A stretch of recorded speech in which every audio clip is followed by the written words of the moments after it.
The Brothers of Darkness by Pelarn Asi. As their name suggests, the Dark Brotherhood has a history shrouded in obfuscation.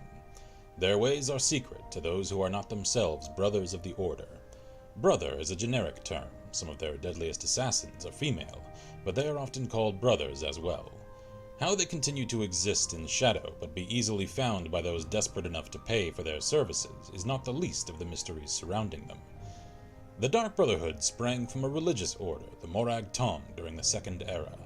The Morag Tong were worshippers of the Daedra spirit Mephala, who encouraged them to commit ritual murders. In their early years, they were as disorganized as only obscure cultists could be. There was no one to lead the band, and as a group they dared not murder anybody of importance.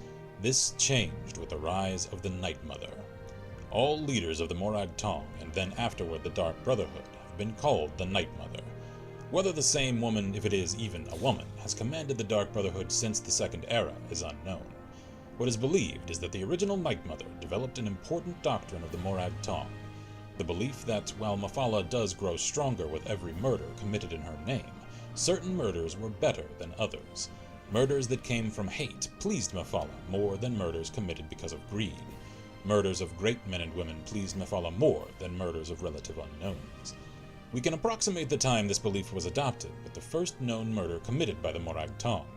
In the year 324 of the Second Era, the potentate Versidiu Shaye was murdered in his palace in what is today the elsewhere kingdom of Senshal. In a brash move, the Night Mother announced the identity of the murderers by painting Morag Tong on the walls in the potentate's own blood.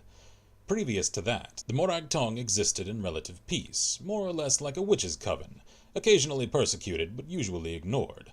In remarkable synchronicity, at a time when Tamriel the Arena was a fractured land, the Morag Tong was outlawed throughout the continent.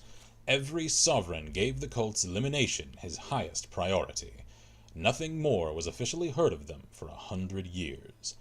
It is more difficult to date the era when the Morag Tong re-emerged as the Dark Brotherhood, especially as other guilds of assassins have sporadically appeared throughout the history of Tamriel. The first mention of the Dark Brotherhood that I have found is from the journals of the Blood Queen Arlimahera of Hegath. She spoke of slaying her enemies by her own hand, or, if necessary, with the help of the Night Mother and her Dark Brotherhood, the secret arsenal my family has employed since my grandfather's time.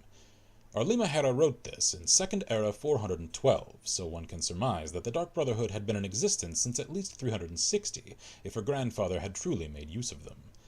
The important distinction between the Dark Brotherhood and the Morag Tong was that the Brotherhood was a business as much as it was a cult.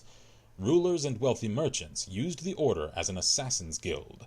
The Brotherhood gained the obvious rewards of a profitable enterprise, as well as the secondary benefit that rulers could no longer actively persecute them. They were needed. They were purveyors of an essential commodity. Even an extremely virtuous leader would be unwise to mistreat the Brotherhood. Not long after Arlimahera's journal entry came perhaps the most famous series of executions in the history of the Dark Brotherhood. The Colovian Emperor Potentate Severian Chorak and every one of his heirs were murdered on one bloody night in Sun's Dawn in 430. Within a fortnight, the Colovian dynasty crumbled, to the delight of its enemies. For over 400 years, until the advent of the warrior Emperor Tiber Septim, chaos reigned over Tamriel. Though no comparably impressive executions have been recorded, the Brotherhood must have grown fat with gold during that interregnum. The Dark Brotherhood has no shortage of business opportunities, and accounting, I have been informed, is the Brotherhood's favorite euphemism for an execution. While they are officially considered an unlawful organization in every corner of the Empire, like the Thieves' Guild, they are almost as universally tolerated.